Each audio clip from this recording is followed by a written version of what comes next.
Ole Miss beats LSU at home 24-19, and I'm here to give you my complete breakdown, my takeaways from this game, what I thought looked good, what I thought looked bad, and how I feel about both these teams moving forward. Starting off first, it seemed like LSU kind of got lucky to get out, only losing by 5 points, and even had a position in the end to just get a stop and win the ball game. And you thought they really had a chance whenever Ole Miss's quarterback stepped out of bounds. Being outgained by over 200 yards is a serious thing to overcome when you're trying to win a football game, and they were outgained significantly in total yards. Ole Miss had 480 yards and over 300 through the air. That's more than LSU scored as an entire team. Sorry, that's more than LSU gained as an entire team. For me, it was the third down conversions that really controlled this game. LSU was only 2 for 11 on third down. It felt like they couldn't convert. Anytime it was third and some, I knew LSU wasn't going to get it. And Ole Miss was 8 of 16. It felt like anytime they really needed a third down, that they were going to get it. And they were fighting. Lane Kiffin's offense looked elite. He really came out here and had insane play calling. The play at the end to go for it on they were 4th and 3, 4th and 4, and they had a chance just to kick the field goal and be up 8 and just send their defense out there to get a stop, which it looked like they really should have done because LSU was only up 19, or they could have done. They would have been easily able to get this stop. However, they didn't give LSU a chance. They kept fighting. They got the first down on 4th and 3, and it was a real ballsy move, and Lane Kiffin went out there and did Lane Kiffin stuff, and he's been trolling on Twitter ever since. I mean, this was Lane Kiffin, and he won exactly how he wanted to. Now, I do think this game probably would have been a different story had LSU had their best running back in Caden Durham. I mean, this is their star guy. He's the only guy that can really get yards after a touch.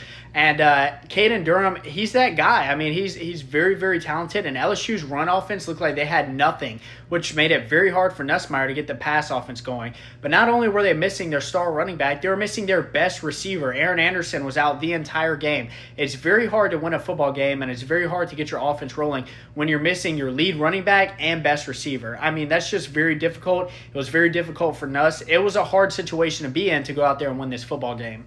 And even with those players missing, LSU still came out and really had a chance to win a game at the end. Had they just got a stop on 4th and 3 or 4th and 4, whatever it was, they really had a chance to get a stop.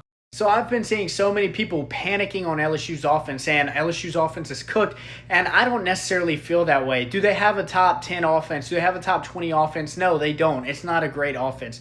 Do they have a good enough offense to win football games with how good their defense is? Yes, this offense will get better. Apparently, Nuss has been dealing with some injuries. He's supposed to be getting better from those, even though some throws that he underthrew yesterday that I thought would normally be easy throws for him to make, you could tell something was off with him, but he was missing Aaron Anderson. He was missing Durham. It's a hard situation to be in, like I said. So I don't necessarily think LSU's offense is cooked. I still think this is a team with playoff hopefuls, and I think Ole Miss is without a doubt a playoff team as well.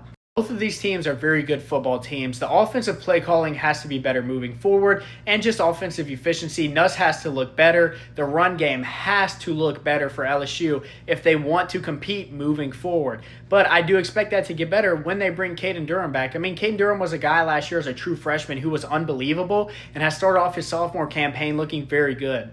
So that's my final takeaways. Both these teams look to be a playoff team at the end of the year. If they can just fix a couple of things. Ole Miss has no question about who their quarterback was. Coming into this game, he's coming from D2, granted a D2 national champion, and he came in and looked super poised, and he looked really, really good. Yes, he stepped out of bounds, but it doesn't matter. He won them the game.